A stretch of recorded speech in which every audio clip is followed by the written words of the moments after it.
According to reports, federal officers are also going to be investigating Ashton Kutcher. But Ashton Kutcher had a very public friendship with Diddy that goes back decades, and he is expecting to be subpoenaed. What shocked me most was that it was going on openly in front of other people that you would know, who didn't do anything to stop it, who turned a blind eye towards it. Diddy party stories, man. That was like some weird memory lane stuff. We all have friendships we regret, but I'm pretty sure Ashton Kutcher is regretting ever being friends with Puff Daddy. So his current relationship with his old pal is, how do I say it? Uncomfortable. But the That 70s Show star should have known to walk away a long time ago. After all, Puff Daddy himself warned Ashton that things could go sideways. That threat, if you will, goes back to the days of Punk'd, the MTV prank show that Ashton hosted from 2003 to 2007. The show was originally going to just pull jokes on everyday folks until there was an early prank involving a fake body, always hilarious, that resulted in a $10 million lawsuit against Ashton Kutcher, MTV, and a Vegas hotel. So then the show was quickly retooled to punk celebrities like Freaky Muniz. Pretty sure Taylor Swift was on at one point. Now, as Ashton Kutcher and friends brainstormed new celebs to prank, somebody came up with Puff Daddy. Now, luckily for Ashton, word got to Puffy before any practical jokes were deployed, and on a 2018 episode of The Late Late Show with James Corden, the duo reminisced about the beginning of their friendship. So Puffy said, "I gave Ashton a call one day and said, 'I heard you're gonna punk me, and I just don't think that's a good idea. If you do that, that will not end well for you, but I think we should work out a deal.' Well, hindsight's 2020, folks. Working out a deal with Puff Daddy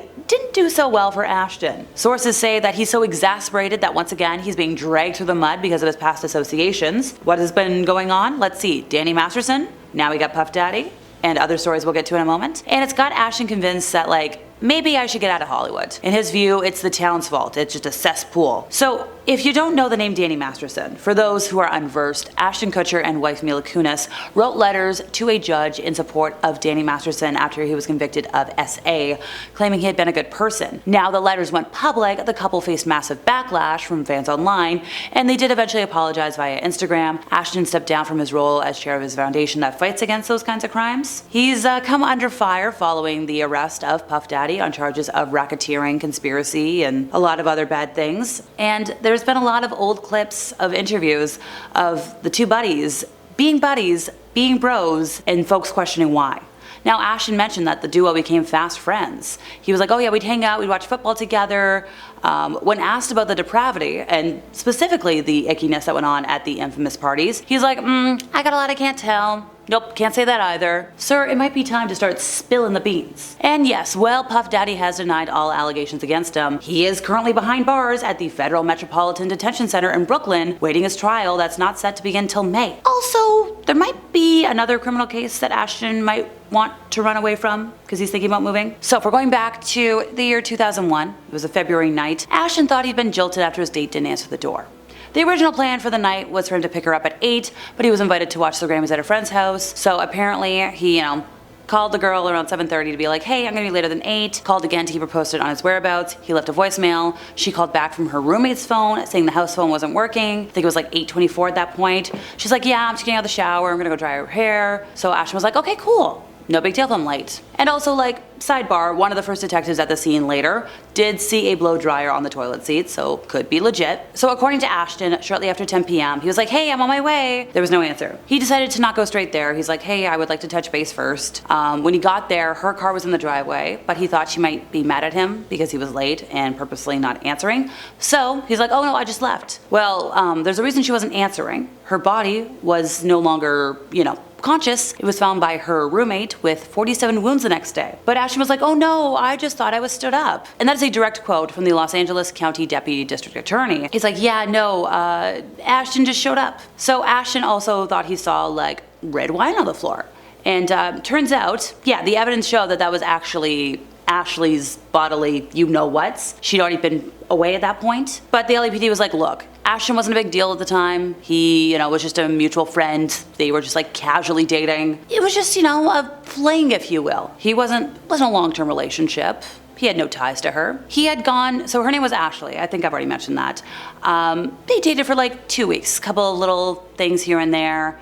They went to a housewarming party. They made plans to get dinner and drinks. So Allegedly, Ashley's life was ended by a man named Michael Gargiulio. He was sentenced to end of his life in 2021 for the loss of her life and that of his neighbor, Maria Bruno. Now, sadly, the only reason this case is coming back to life about 20 years later is because of all of the hullabaloo with Ashton and the controversies. Because here's the thing, folks think that Ashton might know more than he did, because his fingerprints were everywhere all over the door. And actress Christina Ricci seemingly called him out on Instagram with a warning to awesome guys who have been proven to be awful privately. Comedian Kathy Griffin weighed in, saying, people who needed to stand up for people because they were their bros. And then there was one response that caught me off guard. That of Chrissy Carnell Bixler, former girlfriend of Danny Masterson, one of 3 women who accused him of harm, and she posted a cryptic message to her Instagram story, saying, "Dear Ashton, I know the secrets your role model keeps for you, ones that would end you. Did you forget I was there? You were on speakerphone that night you called Danny,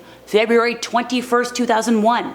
I hear everything. I heard the plan. In my opinion, you're just as sick as your mentor." So it's assumed that she was referencing the passing of Ashley Ellerin. Another statement was later clarified in an Instagram comment saying, Ashton was in his car for over an hour outside of Ashley's house, speaking with his manager about what to do to protect his career and reputation. So the internet has hit the ground running with theories that Ashton either lied about the passing of said girlfriend or might have been involved with the crime itself. Now, during the 2019 trial, Ashton did give his testimony to the court, saying, "I didn't know she had passed away till the next day. He just called the police before they could figure out his DNA was on the door handle. He was freaking out about that. And because he fully cooperated with the investigation, he was never treated as a suspect." His 40-minute long testimony included mentioning once again that, that stain on the ground.